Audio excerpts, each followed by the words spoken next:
My name is Felipe Marino, and this is Councilman Henry Davis. We're here before you today, this morning, as a show of support for President Obama, who has just nominated Justice Sonia Sotomayor to the United States Supreme Court.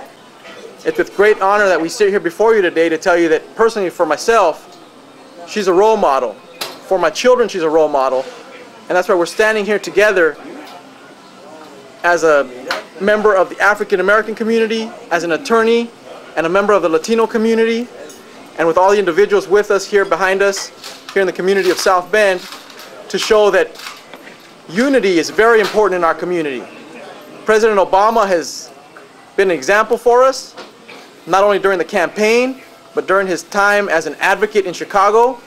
He brought communities together instead of letting wedges divide them.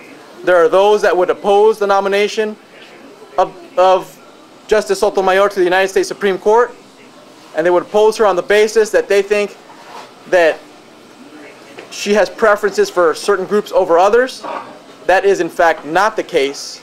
As a matter of fact, one of the comments that she made regarding being a wise Latina and having that be a resource for her to have empathy and understanding for what happens to individuals is near and dear to my heart. My mother is a wise Latina. My wife is a wise Latina. And I have a lot to learn from them. And I learn from them very much.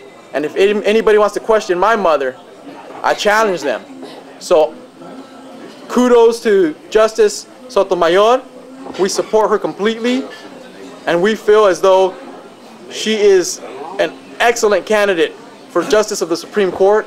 And we feel as if President Obama has once again outdone himself. He is truly committed to being a leader for our nation. He is truly committed to speaking out for those that don't have a voice. And now he's showing our young people, he's showing my kids, he's showing the kids of our community that the sky is the limit. That someday you can become President of the United States and you can become Supreme Court Justice of the United States of America. And now I'm going to pass it on to Councilman Henry Davis Jr., my friend and a friend of the South Bend community. I would definitely like to thank those who've come out in support of this, as well as the media that's here, as well as Bill's Place for hosting this press conference.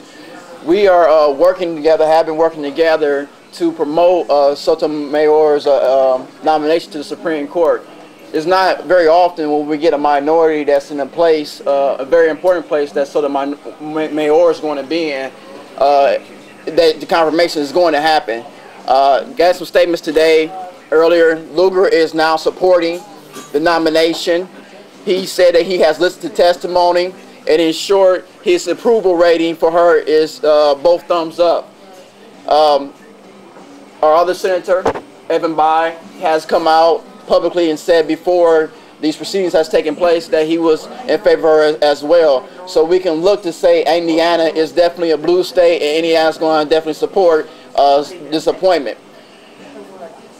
Felipe touched on a lot of different things that I think that were very, very important and very great. You know, we all are visual people. We are people who understand that seeing is definitely believing.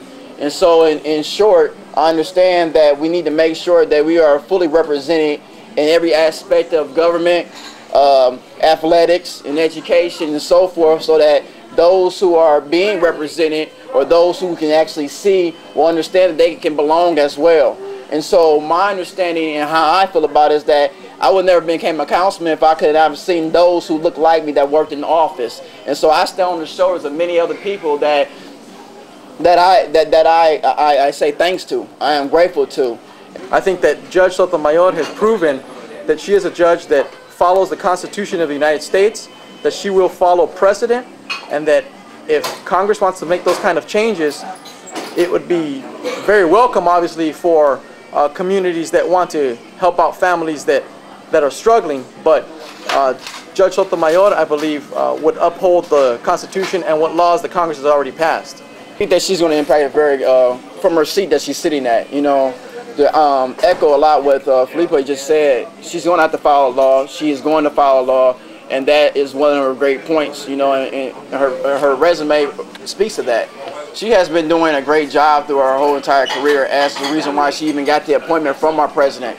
And so I understand that by her being there visually, chances may be taken. People may look at the laws a little different way. Laws are left up to be for interpretation, and if you can prove them through past practices or past cases, then you understand that, you know, things can be changed.